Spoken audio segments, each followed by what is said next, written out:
Hey guys, it's once again time to go balls deep in Demon Slayer Kimetsu no Yaiba. I'm digging the series and every time I do a video on Demon Slayer, it's the highlight of my day. So seriously, I legit feel this anime and manga is my top 3 for 2019, and in this video, I'm going to explain everything you need to know about the breath styles and the original breath style, Breath of the Sun. I know a lot of you guys are confused or just want clarification on what is breath styles and where they came from. Also, this will be the first episode to our breath style series, so if you do end up enjoying this video, then smash that like button and let us know in the comment section below so we can continue this series.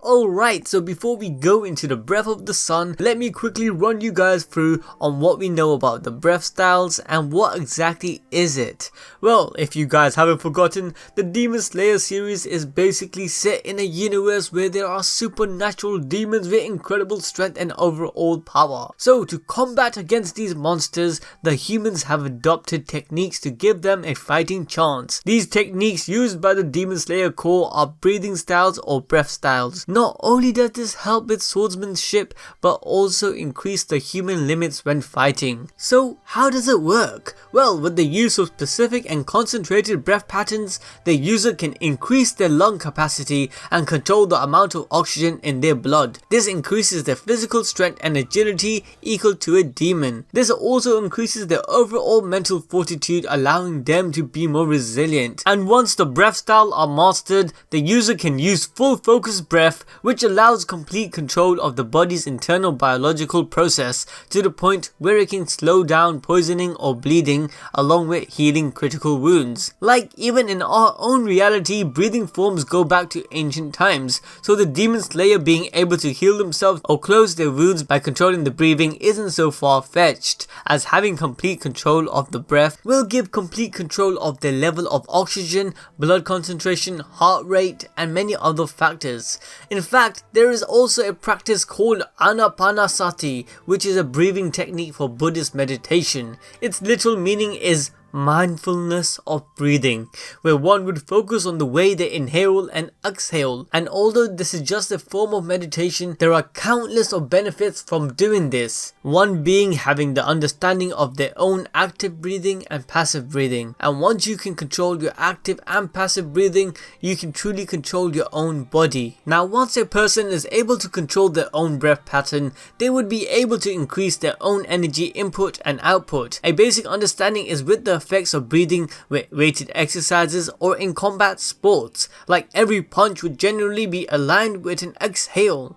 Control of breathing can also give the ability to control pain and stress to the body. Like, remember the Buddhist who burnt himself alive without screaming? Yeah, one logical explanation is that he did that through his ability to breathe out the pain until he lost all sensation. Now, coming back to Demon Slayer, among the breath styles, there are different variants, and within each variant there are different forms. The first breath style we are introduced to is the water breath style, which is used by Tomioka, his sensei Urokodaki, and then taught to our boy Tanjiro. And then we have many other breath styles, from the lightning breath style, beast breath style, mist breath style, flame breath style, you name it, pretty much every single breath style. Basically, there are a lot of breath styles, okay, and among these breath styles, to preserve the technique, the master of the style, normally the pillars or former pillars, take it upon themselves to teach their style to a successor. Usually the style learnt by the successor would affect their personality and trait, or vice versa. This also then reflects back on the user's Nichirin blade, as the color of the blade would correspond with the user's personality and breath style to accommodate and strengthen the practice of their style. For example, Zenitsu has a yellow blade which reflects back to his lightning style. Giyu Tomioka has a blue blade corresponding to his water style. Likewise with some of the other characters, most of the color of the Nichirin blade does correspond with their breath style. In Tanjiro's case, although he was taught the water breath style, he ended up with a black blade. If you lot want to know why that happened, then watch our Tanjiro Black Sword Explain video, as I clarified everything you need to know. To sum it up, Tanjiro's innate ability corresponded to all breath styles, but is more specialized in his own family breath style, which Tanjiro adopted by heritage. And that's the Dance of the Fire God breath style. You guys are probably thinking like, what kind of breath style is that? Some Dance of the Fire God? What is that for breath style? Well listen, yeah, it is a breath style and I'm gonna explain it in a bit, so just hold up. During Tanjiro's first interaction and fight against the Demon Moon, he realized that the breath of the water style wasn't cutting it out for him. His sword would break and not be able to utilize the water style efficiently, and during a life and death situation against the 5th lower Demon Moon, Tanjiro triggered a memory from his past, recalling the first ever breath style he witnessed, which was the Dance of the Fire God. Now hold up, let me explain. The Dance of the Fire God breath style is indicated to only be known by and taught within the Kamado family. It has been passed down throughout the generations along with the Hanafuda earrings, and if you watched our last video, the secret behind Tanjiro's earring and why Muzan killed his family, we explained that it's possible that this earring and breath style was passed to Tanjiro's ancestor Sumiyoshi by one of the original Breath of the Sun user, the mysterious Hanafuda demon slayer who we dubbed as Yurichi in our last video.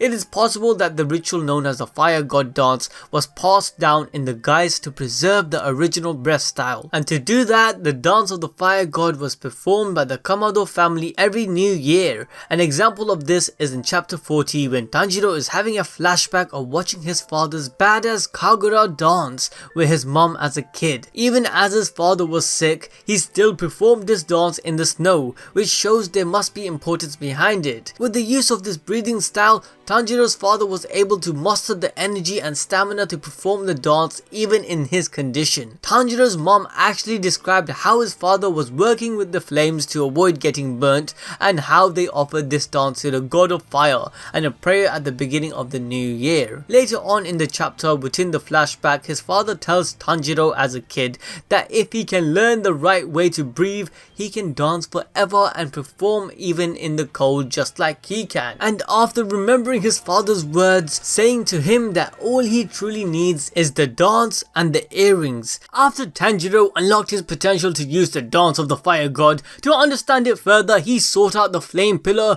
Kyujiro Rengoku, who later in chapter 66 told him to go to the Rengoku house to find the information he needs.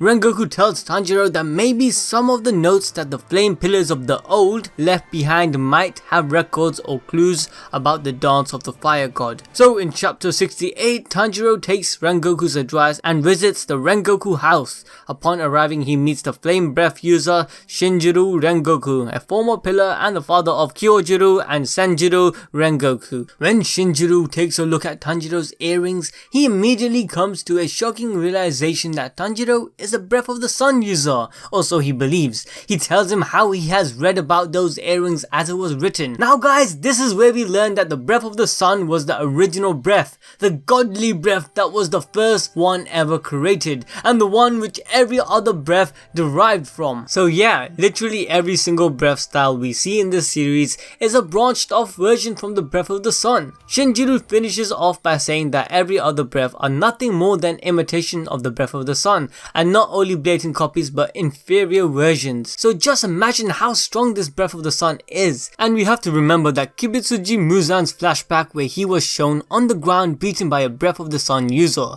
This goes to show the extent of the power of this breath style. And although there isn't much explanation where or who created the Breath of the Sun, it's possible to theorize that this breath style might have had some divine origin. Like even the demons in the series are created from Muzan, whose power came from a unique rare flower, the blue spider lily, which also may have some divine origin. And funny enough, Muzan's weakness is something that gives rise to flowers and other other plants, the sun. So Muzan's weakness being the sun, the breath style which would be the most appropriate to kill him would be the breath of the sun. Now coming back to the breath of the sun itself, some believe that it is actually just the dance of the fire god, and as we mentioned earlier, this breath style was taught to Tanjiro's ancestor Sumiyoshi or his kids in the form of the dance of the fire god to preserve the breath of the sun throughout the generations, but the theory has yet to be confirmed. Now within chapter 81, Tanjiro receives a letter from Shinjiro confirming what he had said earlier in person, that Shinjiro believed that Tanjiro is the chosen user of the breath of the sun, and he goes on to state that he believes this because of Tanjiro's red birthmark on his forehead, a trait that the breath of the sun users before him also had. And if you really think about it, Tanjiro's forehead mark seems to be growing or changing throughout the series, which shows that this is not just a scar, but is actually a Demon Slayer mark. Now a lot of you guys might be thinking, but Anime Balls Deep, why did Tanjiro say it was a burn scar? Well, maybe it's possible that Tanjiro's birthmark was triggered by that accident of being exposed to heat.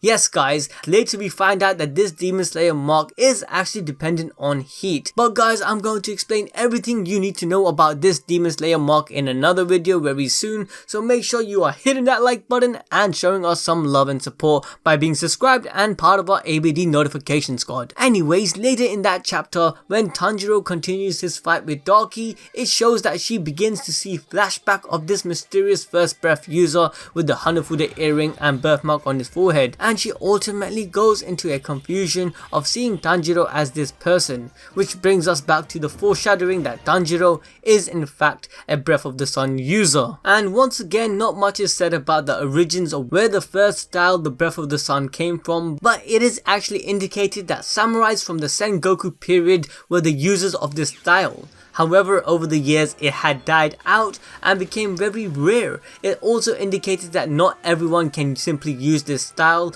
you have to be chosen, and it's likely that there is a connection to the Hanafuda earring to utilize this style in its pure form. So there you go, I hope you lot understood what breath styles are and where they came from, along with understanding the basic information about the original breath style, the breath of the sun. This is the first part and introduction to our series on breath styles, where we will be covering every single breath style in future videos, from a detailed breakdown of the flame style, the water style, and Zenitsu's breath of the thunder style, and much more, so make sure you stay tuned. Anyways, you lot have reached the end of this video. If you enjoyed it, let me know in the comment section below, along with suggesting what other Demon Slayer topics or series you want us to cover next. Once again, remember guys to subscribe and hit that notification bell to stay updated. Till then, I'll catch you guys till next time.